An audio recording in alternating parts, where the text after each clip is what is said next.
This is the panel on from a Nilgiris context of One Health, or rather, we would try to fit in some of our work and see how it fits into the larger framework of One Health and how it is relevant.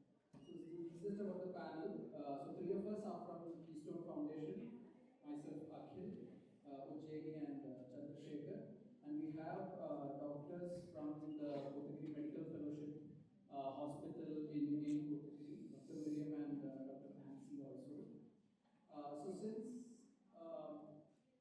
three of us are from Keystone, I thought I would just give a brief intro about Keystone itself and our body of work. You can go to the next slide. I have this one.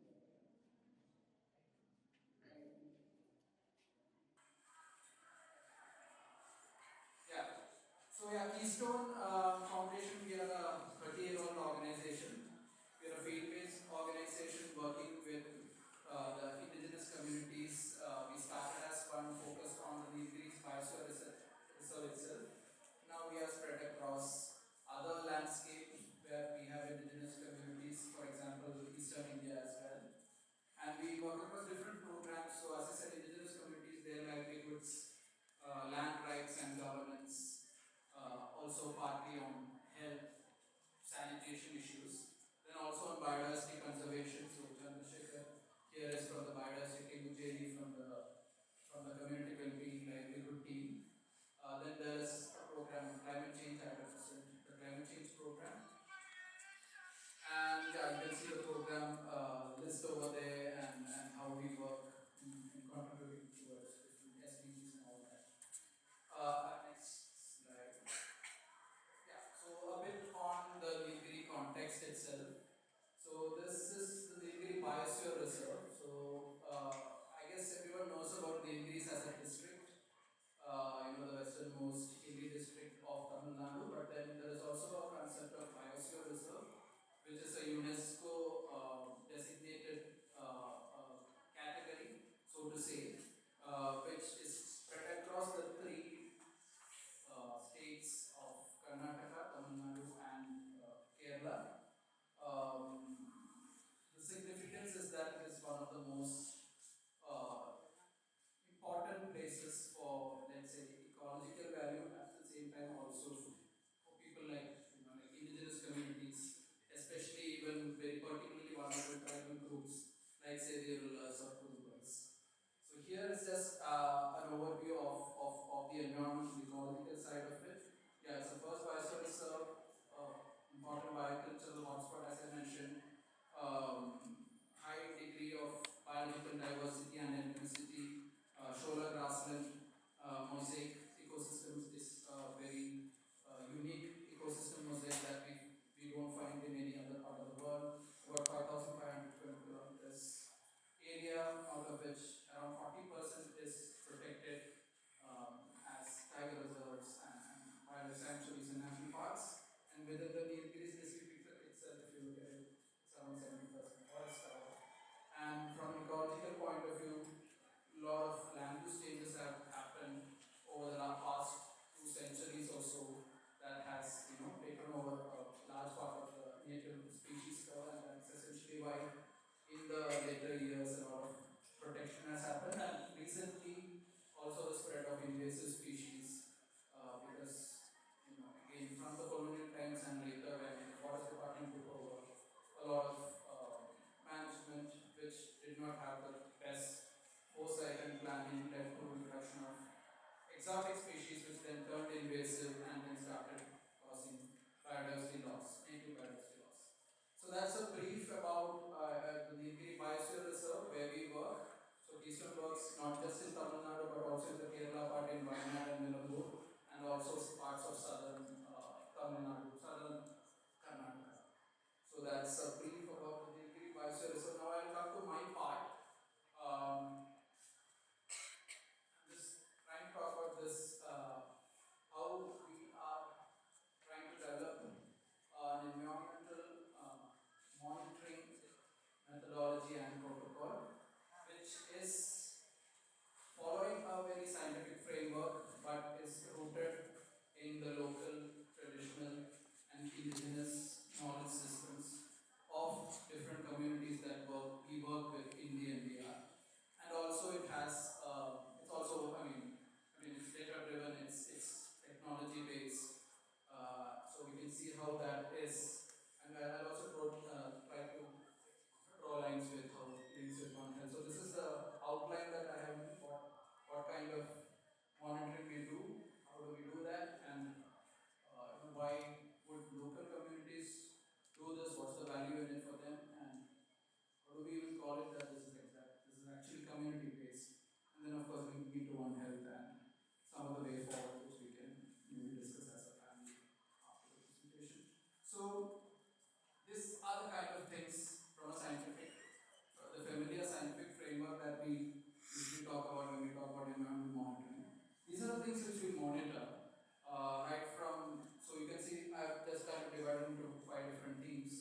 dependent on how all these natural resources are doing in the environment.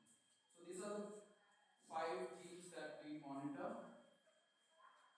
I'll go into some of the details now. So I mentioned that this monitoring that we do is a very tech-based.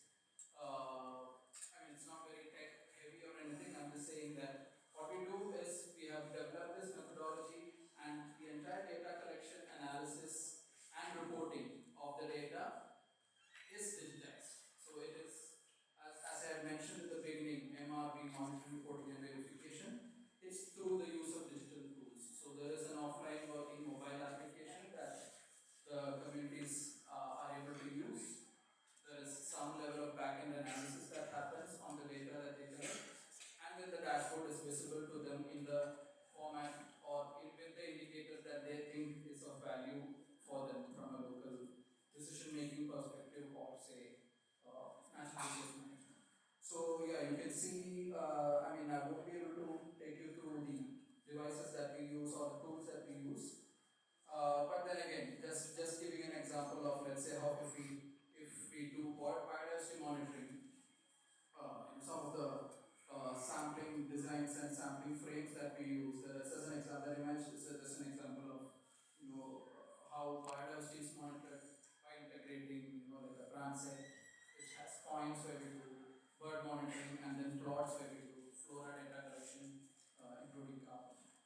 Um, yeah, this is just some of the methods. So it is a mix of, let's say, field-based test kits for water quality, soil quality. For weather, we have a combination of manual weather stations and also automatic weather stations. And similarly for soil, also different field-based kits that are used. Now I just want to come. Okay, all this is fine. This looks a lot more scientific, but now it is actually based on what the community is saying. So first of all, the buy-in from the local communities comes from the point that the indicators that we are talking about, that we are putting out on the dashboard, are directly linked to the natural resources that they use on a regular basis, or which they have some or the other idea in terms of status. Okay, water is not good in this particular source. Oh, this time the NTFP non-timber forest produce, say like honey or amla, the yield has been reducing, or but then they're not able to quantify and figure out, okay, why is it happening, or maybe correlate it to things like weather patterns, temperature increasing, or rainfall becoming erratic, or over a period of time climate changing, in any of those sorts. So the real buy-in comes from the point that over a period of time, if we ourselves do monitoring and bring in that scientific framework, we will be able to use this as a decision support for natural resource management. And also, especially in the case of indigenous communities, forest dwelling communities, we have certain legal mandates. There is a Forest Rights Act. There is supposed to be community forest resources being recognized for these communities, based on which they are supposed to manage the resources, conserve the resources. So we think that this is if the communities are able to do the monitoring themselves, it helps them in having evidence-based, evidence, and also evidence-based decisions to do those managements. So that's the basic linkage, and that's the sort of long-term vision behind this. And also, of course, from a capacity building, skill building, knowledge building point of view, through this process, we are also, it's not a one-way process, it's learning both ways. From the traditional point of view, what is the knowledge that they have that helps us in putting it into scientific framework. So for example, we do share knowledge from a scientific point of view on, say, what is hydrology, what is soil science, everything. Also climate change, it impacts, what is adaptation, what is mitigation. But at the same time, what are those indicators of climate change for them? What are those indicators of biodiversity status for them? What are those indicators of water quality according to them? We are learning that from them as well. That's the mapping that you will see. I don't know if it's clear enough or big enough for you to see.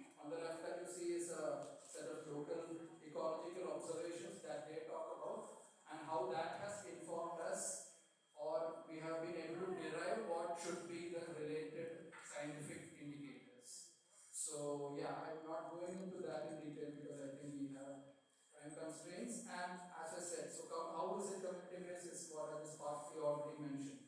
Right from the indicators, which could be based on observations that they have or practices that they have derived over a long period of time, and also developing exactly how we will monitor. What is the monitoring protocol? What is the sampling frame? If you, what is the, I mean, what is the kind of information when we do a situation analysis of, okay, what is the water issue here? Okay, water there is scarcity in these parts of the villages. It is during these months. Water quality, these wells or these springs have these issues. So that helps us in defining what should be the sampling frame or the monitoring protocol.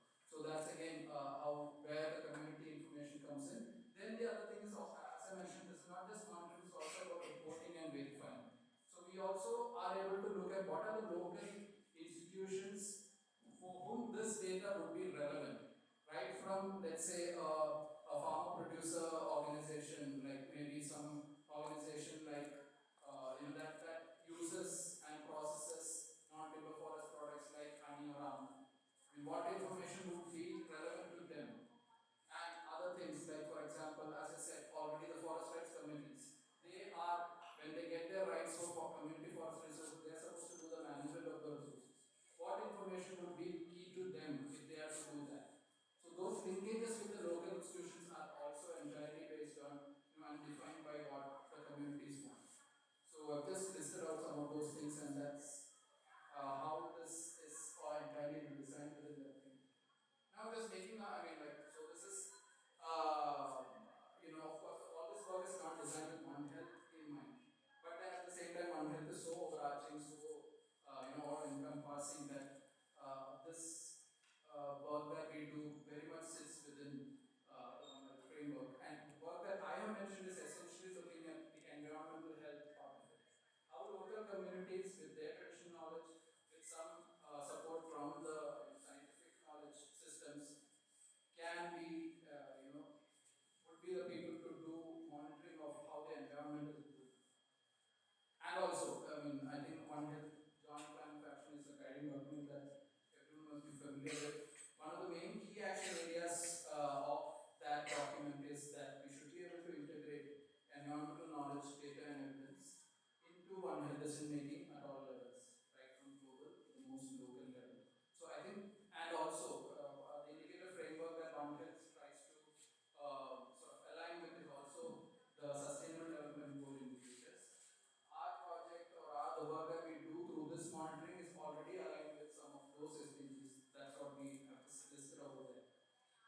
Yeah, so I don't want to go into many of the other things. I think there's a time constraint. But overall, I think there's a lot of discussion now that India specific management plans needs to be there. So we don't really have a management plan for the entire Nilgiris biosphere reserve. We have different plans. We have, say, a management plan for a protected area, maybe Mudumalai. We have a larger regional management plan or whatever, town planning sort of things for, and at different scales there are different plans that do not necessarily talk to each other and are not aligned. But I think maybe One Health framework is definitely one way to sort of find synergies, find convergence, and when we go ahead and develop an NPR management plan, I think considering these methods of monitoring that will be done by the community and different other works coming together, definitely One Health could be a framework for such management plans going forward. So yeah, that's just my thought from the point of this project that I'm a part of. Now I'll hand it over to the next speaker, Chandrasekhar. Just give a brief introduction and then start. So,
தமிழ்நாட்டில் ஒரு forest ஃபயர்னால.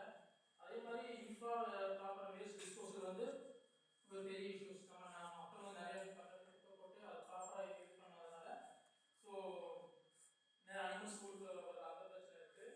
அதே மாதிரி நம்ம agriculture ஃபார்மெல்லாம் வந்து elephants, wild போர், leopard, இந்த leopard வந்து நம்ம life stock தூக்கிட்டு போகிற இந்த மாதிரி பிரச்சனை இருக்குது. அதே மாதிரி டூரிசம் ப்ரெஷர் வந்து நம்மகிட்ட அதிகமாக இருக்குது. ஸோ நிறைய டூரிஸ்ட் வரதுனால நிறைய ரிசார்ட்ஸ் கட்டுறாங்க. ஸோ அதெல்லாம் நிறைய பிரச்சனை இருக்குது. அதே மாதிரி கிளைமேட் சேஞ்சு ஒரு பெரிய பிரச்சனையாக இருக்குது. ஸோ சரியான டைம் மழை இல்லாதனால ஸோ சோலைகள் வந்து நிறைய புல்வெளிகள் வந்து நிறைய காய்ச்சி போயிருக்கு. அதனால அனிமல்ஸ் வந்து சரியான இல்லை. இது ஒரு பெரிய பிரச்சனையாக இருக்குது. ஸோ நம்ம அதிகமாக பேசுகிறது வந்து இந்த அன்மேனேஜ் வேஸ்ட் பற்றி நான் அதிகமாக பேச மாட்டேன். நிறைய பார்த்தீங்கன்னா நம்ம நிறைய இடத்துல பார்த்தீங்கன்னா நிறைய குப்பைகள் வந்து நிறைய இடத்துல வந்து கண்டாட்டு மக்கள் போடுறாங்க. ஸோ அதனால் என்ன ஆகுதுன்னா ப்ராப்பராக அதை செப்பரேட் பண்ணாமல் கண்டாட்டு போடுறதுனால நிறைய அனிமல்ஸ் வந்து அதை சாப்பிட்டு பழைய அடாப்ட் ஆயிடுச்சு. ஸோ மோஸ்ட்டாக பார்த்தீங்கன்னா ஃபஸ்ட்டு பார்த்தீங்கன்னா மந்த்லி அடாப்ட் ஆயிடுச்சு. ஸோ இப்போ பார்த்தீங்கன்னா ஸ்டாக் கரடி எல்லாம் ஃபுல்லாக அது அடாப்ட் ஆயிடுச்சு. அதே மாதிரி எலிஃபென்ட்ஸ் வந்து அது அடாப்ட் ஆயிடுச்சு. ஸோ நிறைய அனிமல்ஸ் வந்து அடாப்ட் ஆயிடுச்சு. ஸோ இது நம்ம அதிகமாக பார்க்குறது வந்து impact on wild life. So இப்போ வந்து பார்த்தீங்கன்னா நீல்கிரிஸ் பொறுத்தவரை பார்த்தீங்கன்னா அதிகமான கான்ஃப்ளிக்ட் வந்து இப்போ சமீபமாக பார்த்தீங்கன்னா கரடினால தான் ஏற்படுது. ஸோ கரடியை வந்து மோஸ்ட் என்ன பண்ணால் எப்போ பார்த்தாலும் ஹியூமன் ஆக்டிவிட்டி இருக்குது. ஸோ அதுக்கு ஒரு முக்கியமான ரீசன் வந்து ஸோ நம்ம ப்ராப்பராக வேஸ்ட் மேனேஜ்மெண்ட் பண்ணாமல் நம்ம ஃபுட் வேஸ்ட் எல்லாம் நம்ம மொத்தமாக போடுறதுனால கரடிகள் வந்து சாப்பிட்டு பழகிடுச்சு. பழகிறதுக்கு அப்புறமா என்ன ஆச்சுன்னா அதனால காட்டுக்கு போகிறது அங்கேயே இருந்து இந்த ஈஸியான ஃபுட்டு கிடைக்கிறதுனால அங்கே சாப்பிட்டு பழகிடுச்சு. அதனால நிறைய கான்ஃப்ளிக்ட் வந்து நம்ம ஏற்பட்டு. ஸோ அதே மாதிரி பார்த்தீங்கன்னா நம்ம சாயில் வாட்டர் இது வந்து நிறைய பிரச்சனை இருக்குது. இப்போ நிறைய இடத்துல பார்த்தீங்கன்னா நிறைய நீர்நிலைகள் பார்த்தீங்கன்னா இந்த மாதிரி வேஸ்ட்னால வந்து நம்ம உபயோகிக்க முடியாத இடங்கள் இருக்குது. அதே மாதிரி நிறைய டிசீஸ் வந்து மக்களுக்கு வருது, விலங்குகளுக்கு வருது, இந்த மாதிரி இடத்துல வந்துருக்கு. அதே மாதிரி வந்து நிறைய பிளாஸ்டிக்ஸ் பார்த்தீங்கன்னா நிறைய வைல்ட் லைஃப் இதை பாதிக்கும். ஸோ நம்ம சமீபம்லாம் பார்த்தீங்கன்னா நிறைய நம்ம அர்பனில் இருக்கிற அனிமல்ஸ்க்கு வந்து சப்போஸ் அது ஏதாவது இறந்து போச்சுன்னா அதை நம்ம போஸ்ட்மார்ட்டம் பண்ணி பார்த்தா நிறைய வேஸ்ட் வந்து நம்ம அதோடைய வயிற்றுக்கு வந்து எடுத்துருவோம். ஸோ அது ஒரு பெரிய பிரச்சனையாக இருக்குது. ஸோ அதோட சேனல்ஸ்ன்னு பார்த்தீங்கன்னா நிறையா கேப் இருக்குது. அதே மாதிரி இன்ஃப்ராஸ்ட்ரக்சர் இது வந்து ரொம்ப நீல்கிரிஸ் பொறுத்தவரை பார்த்தீங்கன்னா ஸோ இந்த வேஸ்ட்டுக்கு வந்து மிகப்பெரிய பிரச்சனை என்னன்னா சரியாக நம்ம வந்து கையாள முடியறதில்லை. ஸோ நம்ம போத்தி ஒரு ஆள் எடுத்தீங்கன்னா ஒரே ஒரு செக்ரிகேஷன் யூனிட் தான் இருக்குது. ஆனால் வில்லேஜ் மாநிலத்தில் செக்ரிகேஷன் யூனிட் இல்லை. ஸோ அவங்களோட என்ன பண்ணுறாங்கன்னா கொண்டு போய் ஒரு இடத்துல டம்ப் பண்ணிடுறாங்க. ஸோ அதனால நிறைய வந்து வயலட் யூஸ் ஆகுது. ஸோ அதில் வந்து நம்ம வந்து டீச் பண்ணுறது நம்ம கொஞ்சம் வேலை பண்ணிட்டு இருக்கோம். இந்த இது வந்து ப்ரொமோட்டிங் கோயில்ஸ் அதாவது நம்ம மனைவியை கூட எப்படி சேர்ந்து வரலாம் அப்படிங்கிறதுக்காக நம்ம டீச் பண்ண வந்து நம்ம கொஞ்சம் வேலை பண்ணிட்டு இருக்கோம். ஸோ அதில் வந்து முக்கியமானது என்னன்னா community meeting, village mapping, so image cleaning இந்த மாதிரி கொஞ்சம் இம்ப்ளிமெண்டேஷன் எல்லாம் பண்ணிட்டு இருக்கோம். ஸோ நம்ம வந்து நீல்கிரிஸில் வந்து ஒரு 40 வில்லேஜ் வந்து நம்ம செலக்ட் பண்ணிட்டு அந்த 40 வில்லேஜில் நம்ம ஒர்க் பண்ணியிருக்கோம். ஸோ மோஸ்ட்டாக வந்து கம்யூனிட்டி மீட்டிங் வந்து டீச்சர் பார்த்தீங்கன்னா கம்யூனிட்டி மீட்டிங். ஸோ மக்களுக்கு வந்து ஒரு 40 வில்லேஜில் வந்து எந்த அதிகமான ஹியூமன் கான்ஃப்ளிக்ட் இருக்கும்.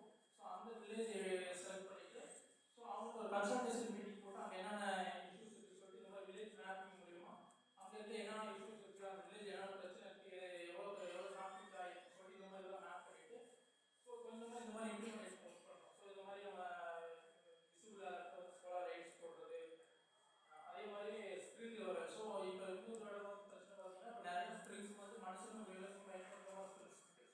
ஸோ அதில் பார்த்தீங்கன்னா நிறைய வந்து இன்வேஸ் ஸ்ப்ரெட்டாக இருக்குது. ஸோ அந்த இன்வேஸஸ் வந்து ரிமூவ் பண்ணிவிட்டு அதுக்கு நம்ம தண்ணி சம்மந்தப்பட்ட நேட்டிவ் பிளான்ஸ்லாம் போட்டு ஸோ இந்த மாதிரி மக்களும் அது பண்ண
why interconnected One Health framework is so important in this context.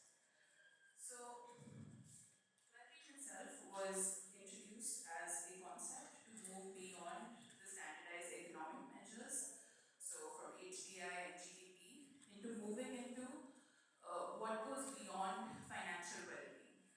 So how is health, how is community, how are all these aspects also important to human well-being? The definition that we use was given to us by Weizmann and Brasher, but in Keystone, we sort of ground our work on these three pillars, which you can see in the second circle, which is community health, traditional livelihoods, and environmental governance. And so all our research, our advocacy, as well as our interventions are informed by that. Okay. So now how do we actually measure community well-being with this very specific context? So we work with the Irula community in particular, and we are hoping to expand it to the other indigenous communities.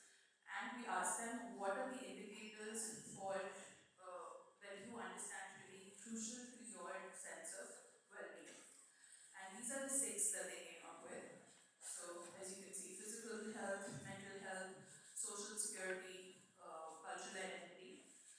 And within this, we measured other components. So within livelihoods, for instance, we also looked at sort of how many dependents did they have, what sort of employment security they had, what family size they had, what level of education they had. And then we visualize this through a polygon. So the black polygon is the ideal shape, and the blue represents how they see themselves. So this was a model based on self-perception. And so wherever you see the distorted blue polygon, that tells you that this is an area that we should focus on. So for instance, you can see mental health not doing too well, whereas physical health, they have scored themselves quite highly on. We're going to speak more about it in the next two presentations. Okay, so I think what this basically represents to us at Keystone is that we have to develop a target, a policy that is target-based and takes into consideration how communities see themselves and where they're hoping to go in the future.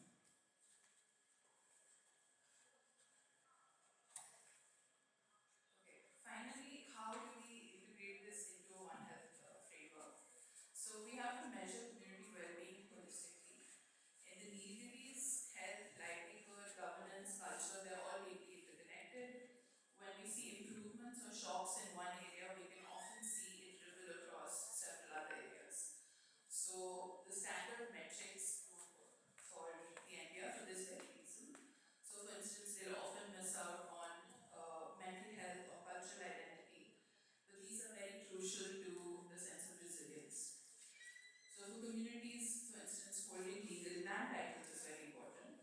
But at the same time, there's ongoing threats from wildlife, of fear of eviction, which continue to stress on their mental health, which is why I think we saw that low score.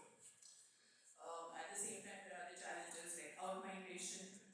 That is not only an economic indicator, it also leads to a sense of weakening social ties, social isolation, particularly for elder members of the community who've been left behind. So these are several aspects, and we can talk about it. Gendered, there are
Dr. Miriam.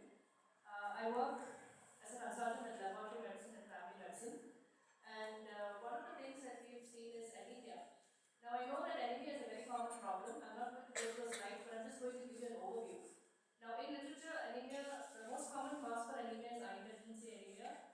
But an incidental finding that we found when we went to a medical camp in Bardia. Now, Bardia is a panchayat village in Kunnur district at the Nilgiris. And when we went there, we went as a medical camp. Myself, together as other team members, Mary was also part of it. And we realized that although iron deficiency anemia was the most common form of anemia, we also had a quarter of our patients who had hemoglobinopathy. Now, I know I'm not talking to a medical fraternity, but I'd just like to tell you what hemoglobinopathy is all about. Now, hemoglobinopathy is a condition where you have an abnormal hemoglobin molecule. And when you have it, now, for just basic science, hemoglobin is the one which gives you which gives you oxygen, and that allows you to have oxygen in the body. So when you have an abnormal hemoglobin molecule, you're not able to give oxygen, patients develop anemia. Anemia is either a decrease in hemoglobin levels or it is a abnormal in the hemoglobin molecule. So what we found was that quarter of our patients had hemoglobinopathies. So the aim of the study was to determine the prevalence of anemia. Now, this anemia study was done among the tribal communities in Bangladesh, and we also wanted to identify any other causes of anemia in patients who did not improve with intervention. Now, in iron deficiency anemia, what's the treatment? It's iron tablets. But then we realized that even after giving iron tablets for 100 days, there was no improvement in iron, which made us wonder what are the other reasons for why a person is not improving with iron tablets, and that's when we found that these patients had something called hemoglobinopathy, which is a disorder in which there is an abnormal hemoglobin molecule. And so if you give iron to these patients, you're actually causing more harm. Because these patients have iron in their body, something wrong with the abnormal hemoglobin molecule, and so it is detrimental to them. You are increasing their iron levels, and when you increase their iron levels, iron gets deposited in the bodies and it can cause failure of multiple organs. Okay? So this was a cross-sectional community-based anemia study which was done from November 2023 to May 2024. It primarily comprised the Kurba and Nilgiris tribes, and we did this in partnership with Astitwa. This is another NGO organization that works to empower tribal communities. One of the challenges that we face with tribal communities, and I'm sure that others also will vouch for this, that it's a constantly fluctuating population. It's very difficult to get an accurate count of people at any given point in time. So this study was done with people called community health ambassadors. Now I want to just talk about community health ambassadors. They are called as it is a short form of CHA. Now community health ambassadors were actually people who lived in that tribal communities. But like I said, like one of the professors who spoke before, they said if you need sustainability, it has to come from the community itself. They would want to have health, and so they come together and do it. So these community health ambassadors were people who were from the community, who trained themselves to collect blood samples, who trained themselves with the help of our medical team from the hospital. We taught them what is iron-rich diet, how much the iron tablets, how much of duration you give it, and also multiple educational programs were given to them. So this was actually the success for this study was because of the community health ambassadors. Of course, there is a team connected to it, but primarily it was the people from their community who decided that yes, they want to improve their hemoglobin levels, and so there was daily monitoring which was done by these community health ambassadors. Okay, so the first thing that they did was they did a hemoglobin screening that's done with the capillary blood. It is done with the point of care testing, which is called Accusure Run system. That is the name of the equipment that was used. And we all know that anemia is defined as when you have a hemoglobin which is less than 13 in males and less than 12 in females. And whoever was found to be anemic, we gave them iron tablets along with iron-rich diet. Now I've just put the iron-rich diet there so you can see it consists of iron-rich dry ration and leafy vegetables. We had dates, spinach, lentils, black chana and raisins. And once the iron-rich diet and the iron tablets were given to them, the daily monitoring. Now just by just giving them some food and some tablets and tell them take it, that's not how the ending is going to work. Someone has to monitor it. And that monitoring was done by community health ambassadors. So of the 184 people who, the population was 184, 131 of them, that is 70% of the population had anemia. Among this 131,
so like I already told you the definition for anemia.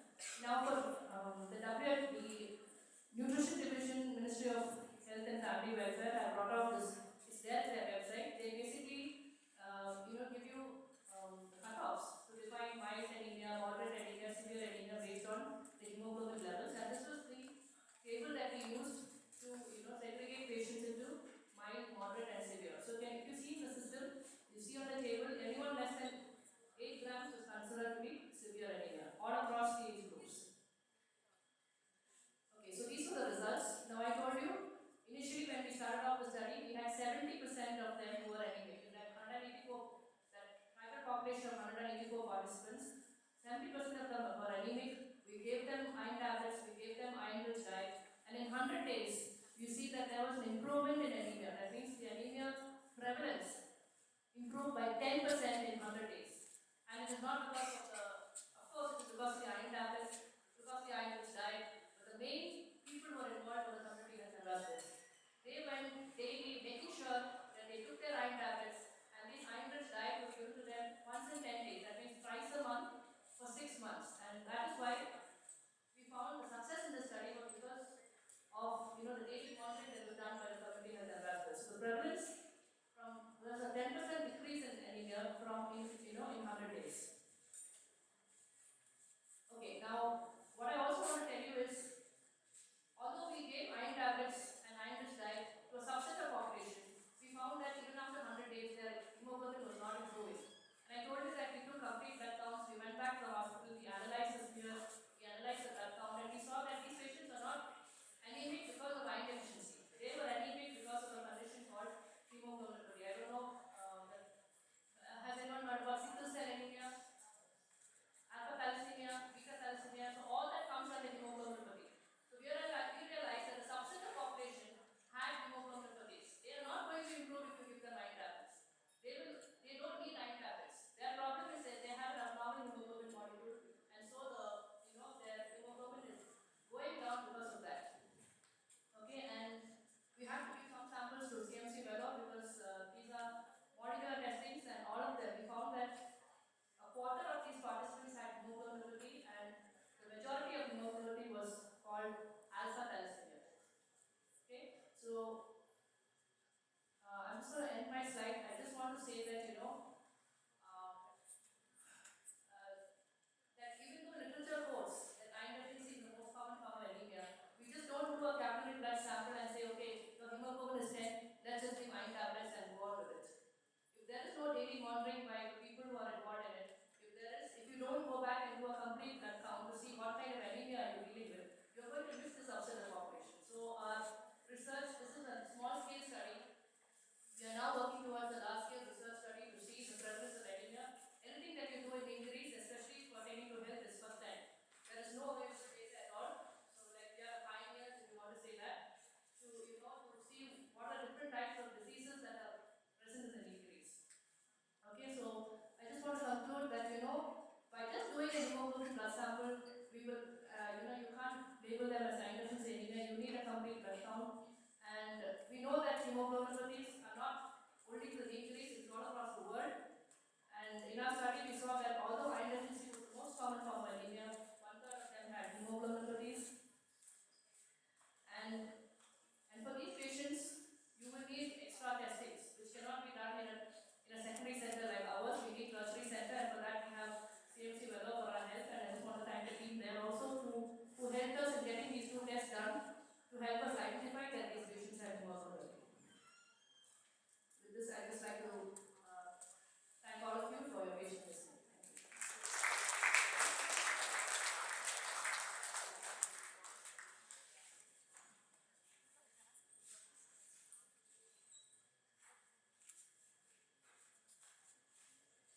ocean feeds her through the tube, while this comforting touch gets no response.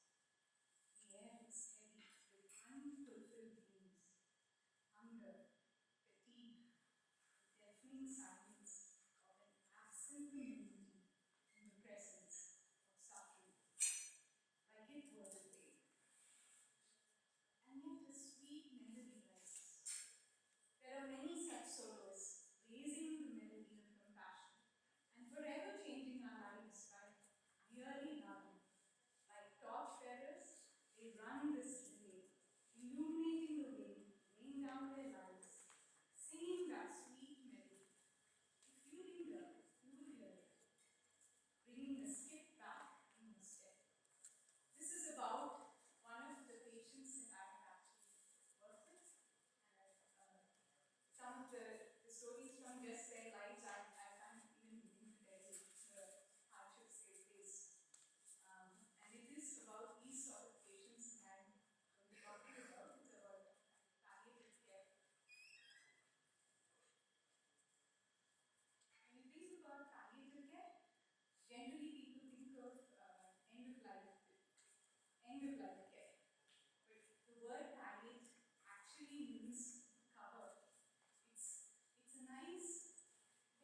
persons to be able to take care of themselves.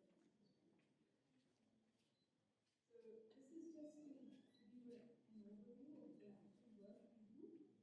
And the last little poem is just to remind us that everything really isn't real except we do it with an attitude of love. So your presence, since I am talking to the college youth, I want you to know that your presence brings joy. A lot of times we feel like we don't have anything to offer, but just being around, just feeling acknowledged that there is someone to be part of my suffering, someone I can share my joys with, is plenty enough. And I'd love to have that message resonate with you. With that, I'd like to say thank you on behalf of all my qualifications.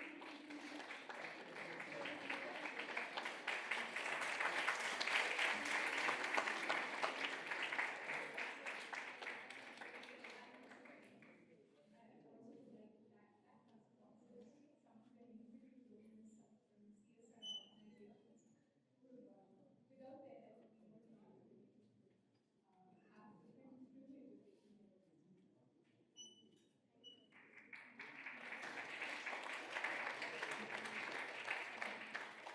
Thank you.